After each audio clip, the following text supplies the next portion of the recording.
Leopard geckos and crested geckos are awesome, but some geckos I wish I got a lot sooner.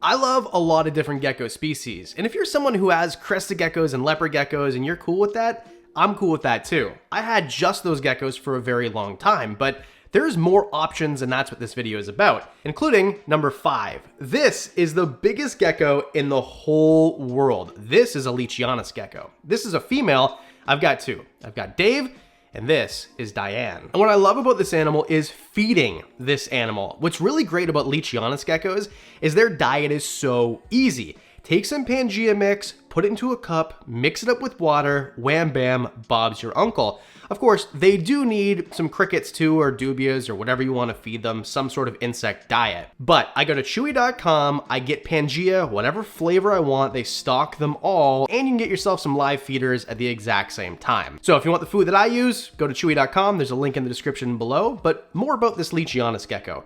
When I mean big, I mean substantial. When I hold this animal, she feels ginormous. The thing is, I was under the impression these were kind of mean geckos. Now listen, anything with a mouth can bite you, okay? So I'm not gonna say that if you get a lychee, they're not going to, but in my experience, which is limited, knock on wood, that's not what they're about. These animals are chill. And in fact, this animal is very much similar to the crested geckos that I've had for years. I got my first crested geckos in 2010 or 2011, and I've had some ever since. This animal is also from New Caledonia, so the biggest gecko in the world, from the exact same place that crested geckos are from, and another gecko on the list, well, 2 technically. I promise this isn't arboreal New Caledonian geckos, although that would have been a cool video. Should I do that one? Big, vocal geckos because they do make sounds and they're easy to take care of, and of course these animals are arboreal, so give them a big enclosure that's upright, and they are nocturnal, but you'll oftentimes see them just splooted out on the glass during the day. The only downside is they have gigantic poops and it will be all over the glass, so make sure you get yourself some paper towel and some water. Diane here is a little bit on the move, and it is first thing in the morning, so we'll put her back because she probably just went to bed. I felt bad about kind of making fun of leopard geckos a bit, so this is Jerry. Number 4 is a gecko that is definitely not arboreal or from New Caledonia. Dune geckos, otherwise known as Stenodactylus.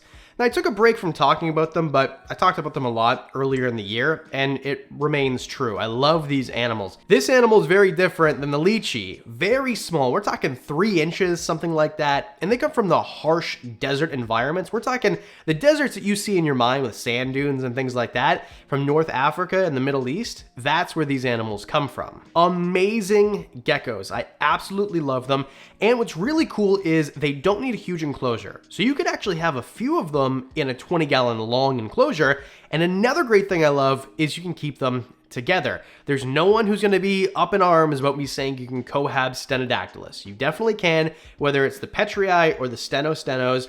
Either way, I mean, do your research, don't just throw them in willy-nilly, but in the wild, they're always going to be together, and in captivity, it's really easy to keep them together, and in most cases, even males won't fight. The reason I say that is other geckos like crested geckos or leopard geckos that you can cohab too, you wouldn't want to keep males together, and those ones you want to do more research and you need bigger spaces and a whole different can of worms. They like it hot, and they're mostly terrestrial, and I wouldn't say fossorial, but they do like to dig quite a bit, so make sure you give them options to do that if that's what they're going to do. And they're not diurnal, they're nocturnal, so I would give them a UVB light, but they don't need something super strong like you would need with something like a bearded dragon, because although they're going to cryptic bask, so they might stick an arm out here or their tail out there, they're not going to be basking underneath a UVB lamp in much the same way that something like a Euromastix or a bearded dragon would. And I don't mean like basking, I mean like they're not going to be out trying to soak up the UVB. Let's move on to number 3, Chahua geckos.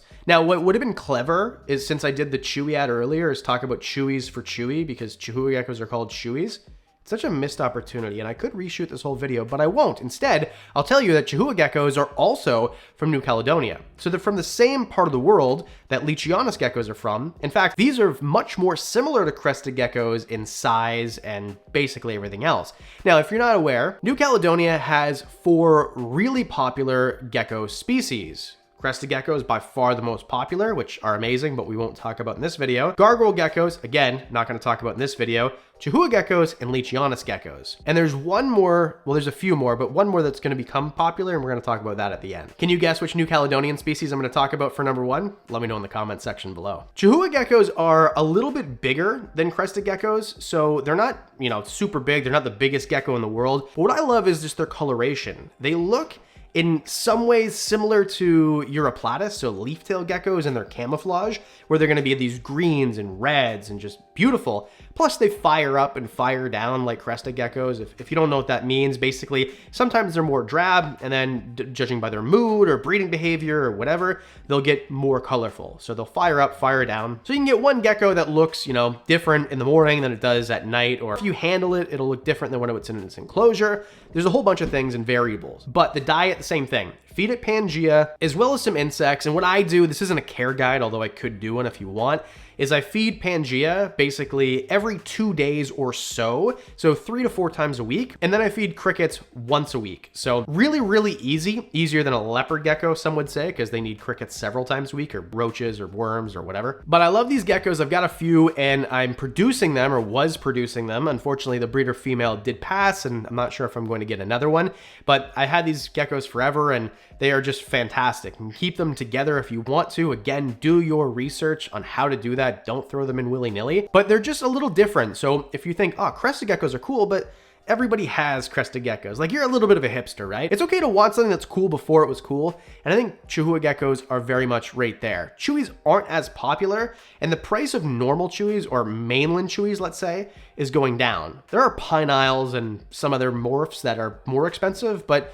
you can get into a Chahua gecko right now for about the same price as a gargoyle gecko, a little bit more expensive maybe. Number 2, morning geckos. Now these geckos are everywhere. In fact, I'm gonna have to look up where they're native to, because now they're freaking everywhere. I've been all over the world. I've been to Southeast Asia, I've been to Africa, I've been in the US, I've seen them everywhere that I go.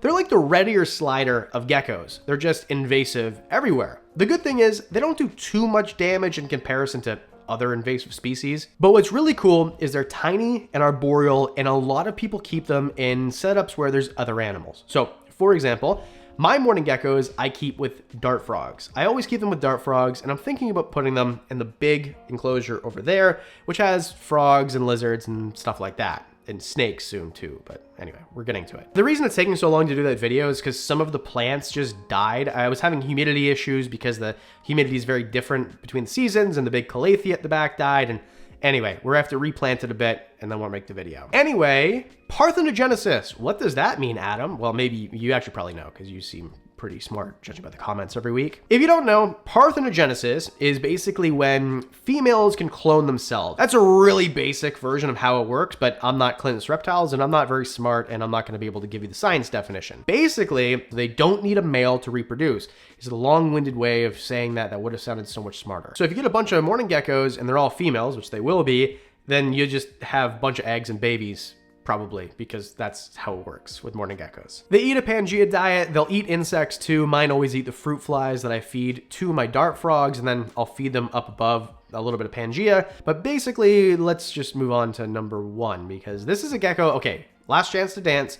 Guess what it is? It's something that you might not have heard of, but comes from New Caledonia also, and is wildly underrated, and I think is going to be more popular next year. Sarah sonorum geckos, otherwise called Sarahs. Sarahs are very cool, and there's a lot of difference between the males and the females. You can tell the difference between males and females a lot easier than other species of New Caledonian gecko. These, I don't know why they're not more popular. Like, I get it. If you've seen a crested gecko for the first time and a Sarah for the first time, crested geckos are probably a little bit more attractive, but Sarahs, to me, with the banding around that head, I think are super cool. Now, I want some. The issue is this. Everything has to make financial sense when you get into an animal. And although I'd love one as just a pet, they're around $400 for males and $800 for females right now, in my experience, looking at shows and what's available in my area, or my country, I should say. I'm in Canada, not the US, so it's a little bit different here. So if you buy a pair, we're talking $1,200. And these animals, I think the price is going to go way down. I think they're going to be bred a lot more, and in 2 years, they're going to be Gargoyle Chahua Gecko price. So I think right now to buy a pair, it just, we'll see. I might do it. Let me know in the comment section. We do have an expo coming up, and I think there's going to be some Sarahs there. Should I make a whole video about Sarah Sonorum geckos? Should I pull the trigger? Should I just do it? Anyway, much the same as a crested gecko or lychee or Chahua, some crickets or whatever your insect of choice is, and some Pangea. So just really easy. They're arboreal. They like it a little bit humid. Kind of keep it the same way, almost the same way as a crested gecko. And I say that almost because sometimes I get lit up in the comments section because, oh, this one comes from this island, which is 5%. Dude, it's the same. It's the freaking same. You can keep crested geckos and gargoyle geckos the same as Chahua geckos and basically everything else from New Caledonia. There are different microclimates, but they're all going to be very, very, very, very, very, very similar. So there you go. 5 geckos I wish I got earlier. Let me know in the comments section below what gecko you wish you got earlier. As always, thanks for hitting like and subscribe. And the Patreon supporters, videos early, discounts on merch. I love the one-on-ones. Had some really interesting talks last week. If you want to be in on that, as little as $1, links in the description, and that's it. I do videos twice a week, Mondays and Thursdays. So I'll see you in the next one. Great job, Jerry. You did a good job.